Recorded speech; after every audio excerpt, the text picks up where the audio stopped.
வாங்கம்மா, சொல்லுங்க. உங்க பேர் என்ன? சிவகாமிங்க டாக்டர். 53 டாக்டர். என்ன தொந்தரவு பண்ணுது? தீட்டுப்படுதல், வெள்ளைப்படுதல், அதுல இருந்து துர்நாற்றம் இதெல்லாம் இருக்கும். எனக்கு ஏதோ கட்டியா இருக்குமோ, பெரிய நோயா இருக்குமோன்னு நினைக்கிறேன் டாக்டர். எத்தனை நாளா இதெல்லாம் இருக்குமா? ஒரு 3 மாசமா இருக்குங்க டாக்டர். 3 மாசமா ஏமா டாக்டர் பார்க்காம இருந்தீங்க? எனக்கு ஒரு விழிப்புணர்வே இல்லை டாக்டர். ஒரு பயத்திலேயே இருந்தேன். எங்க பேத்தி தான் அதை சொல்லி கூட்டிட்டு வந்தாங்க இங்க.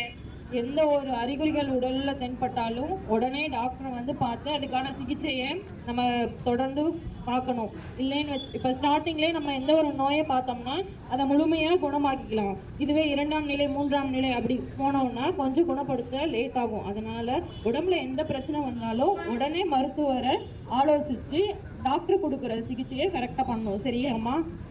வயிறு வலி அந்த மாதிரி ஏதாவது இருக்காமா? இருக்குங்க டாக்டர். ஓகே, ஒரு சின்ன டெஸ்ட் எடுத்து பார்ப்போம். என்ன நோயின்னு பார்த்துட்டு அதுக்கான சிகிச்சையை நம்ம பார்த்துக்கலாம். சரியாமா? எந்த மாதிரி டெஸ்டிங் டாக்டர்? சின்னதா ஒரு டெஸ்ட் பண்ணுவாங்க கர்ப்பப்பை வாயில. அது வலி இருக்காது. டெஸ்ட் பார்த்து ரிசல்ட் வந்தோன்னே மேற்கொண்டு சிகிச்சை நம்ம பார்த்துக்கலாம். சரிங்களாமா? சரிங்க டாக்டர். டெஸ்ட் எடுக்கணும்னு சொல்லியிருக்காங்க. டெஸ்ட் எடுக்கணும்னு சொல்லியிருக்காங்க. வெயிட் பண்ணுங்க, எடுத்துக்கலாம். மேம் இப்போ சாப்பிட்டு வந்துட்டாங்க, இல்லை சாப்பிடாம வரணுமா? ஒன்றும் பிரச்சனை இல்லைம்மா, சாப்பிட்டதுக்கு அப்புறமும் எடுத்துக்கலாம். எவ்வளோ நேரம் மேம் ஆகும்? ஒரு 20 மினிட்ஸ் தான் ஆகும். பயப்படாதீங்க, வலிக்காது. கர்ப்பப்பை நுழைவாயில இருந்து சின்ன ப்ரஷ் மாதிரி வச்சு கொஞ்சம் செல்களை எடுத்து அதை வந்து சோதனைக்கு அனுப்புவாங்க. அவ்வளோதான். சரிங்க. இப்போ படுங்க, டாக்டர் வருவாங்க. பயப்படாதீங்க, பதட்டப்படாதீங்க.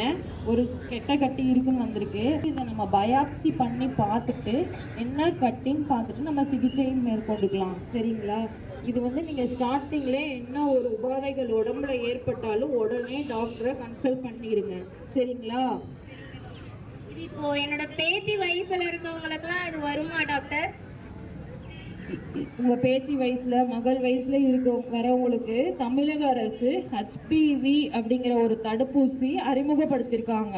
அதனால் 14 வரை உள்ள அனைத்து குழந்தைகளுக்கும் போட்டுக்கலாம். அது போடுறது மூலியமா அந்த கர்ப்பப்பை வாய் புற்றுநோய் வருவதை கண்டிப்பா தடுக்க முடியும். 15 வயசுக்கு மேல உள்ள குழந்தைங்களுக்கும் அந்த தடுப்பூசி போட்டுக்கலாம்.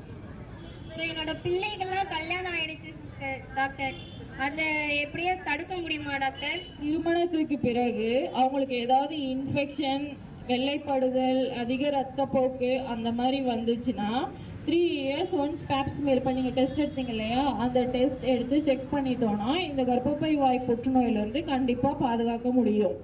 9 முதல் 14 வரை உள்ள குழந்தைங்க ஆண் பெண் இருபாலருக்குமே அந்த தடுப்பூசி நம்ம போட்டுக்கலாம். ஆண்களுக்கு ஏன் போடணும்னா திருமணத்துக்கு பிறகு ஆண்கள்ல இருந்து தான் பெண்களுக்கு அந்த வைரஸ் மேக்சிமம் பரவுது. அதனால இந்த புற்றுநோய் கண்டிப்பா பெண்களுக்கு வரதுக்கு தடுக்க முடியும். இப்ப வயதானவங்களுக்கு மட்டும் வருமா, இல்ல என்ன மாதிரி வயசுல இருக்க பொண்ணுங்களுக்கு வருமா? உங்களை மாதிரி வயசுல உள்ள பொண்ணு நம்ம வந்து கன்ஃபார்ம் இது யார் யாருக்கு வரும்னு சொல்ல முடியாது. இது வர்றதுக்கு பல காரணங்கள் இருக்கு. திருமணத்துக்கு பிறகும் வரலாம், முன்னாடியும் வரதுக்கும் வாய்ப்பு இருக்கு. 90% இந்த HPV வைரஸ் மூலியமா தான் இந்த நோய் வருது. அதனால தடுப்பூசி போடுறது ரொம்ப நல்லது. எந்தவித நோயா இருந்தாலும் உடனே மருத்துவரை அணுகி அதுக்கான சிகிச்சை நம்ம கண்டிப்பா தொடரணும். எல்லாத்திற்கும் ஒரு அறிவிப்பு, நம்ம உடம்புல வாந்தி, மயக்கம், உடல் சோர்வு, எடை குறைதல் அந்த மாதிரி நிறைய சிம்டம்ஸ் இருக்கும். அதை வந்து நம்ம அசால்ட்டாக விடக்கூடாது. டேப்லெட் போட்டுக்கலாம். இப்போ லூஸ் மோஷன் போகுதுன்னா நம்மளே மெடிக்கலில் வாங்கி ஒரு டேப்லெட் போட்டு ட்ரீட் பண்ணிக்கிறது. அதிகமாக ஒரு மந்தில் 5 to 10 kg வெயிட் லாஸ் ஆகிறது, இதெல்லாம் நம்ம அசால்ட்டாக விடாமல் ஸ்டார்டிங்லேயே மருத்துவர் அணுகி அவரோட ஆலோசனைகளை பின்பற்றி அவர் கொடுக்குற சிகிச்சைக்கு ஒத்துழைச்சி நம்ம வந்து கரெக்டாக ட்ரீட் பண்ணோம்னா புற்றுநோய் ஒரு நோயே கிடையாது. அதை நம்ம எதிர்த்து போராடி கண்டிப்பாக அதிலிருந்து ஜெயிப்போம். அனைவருக்கும் நன்றி. உருவாக்குவோம், புற்றுநோய் இல்லா எதிர்காலத்தை உருவாக்குவோம்.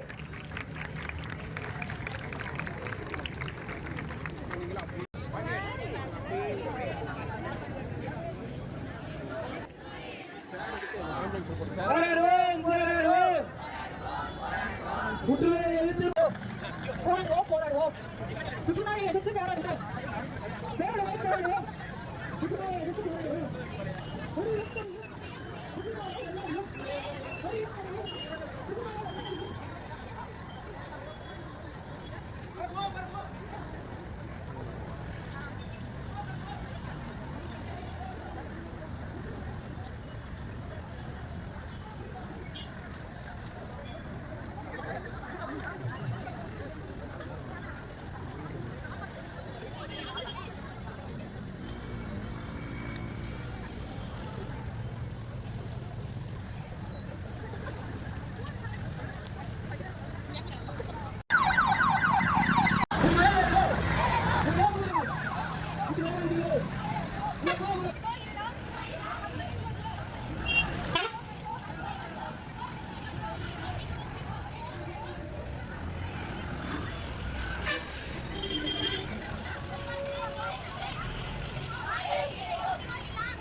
பரப்புவோம் பரப்புவோம் புற்றுநோய் விழிப்புணர்வை பரப்புவோம்.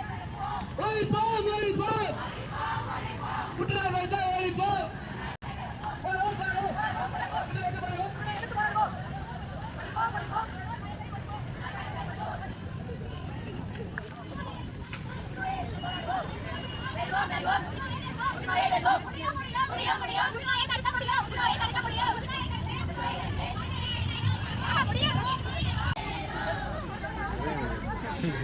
நானும் என் குடும்பமும் என் சூழமும் சுற்றமும் எல்லாருக்கும் நான் இன்று முதல் விழிப்புணர்வு அளிக்கப் போகிறேன்.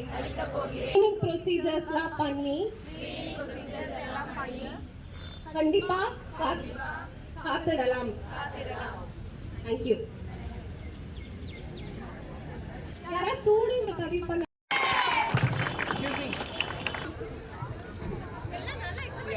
Can you tell me which will be number one?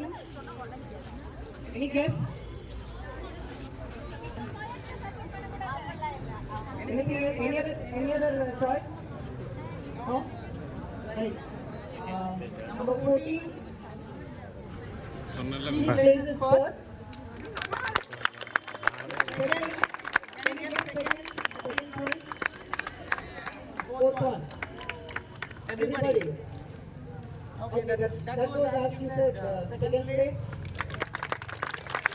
Third place, they both for 224. They both go for third. First prize.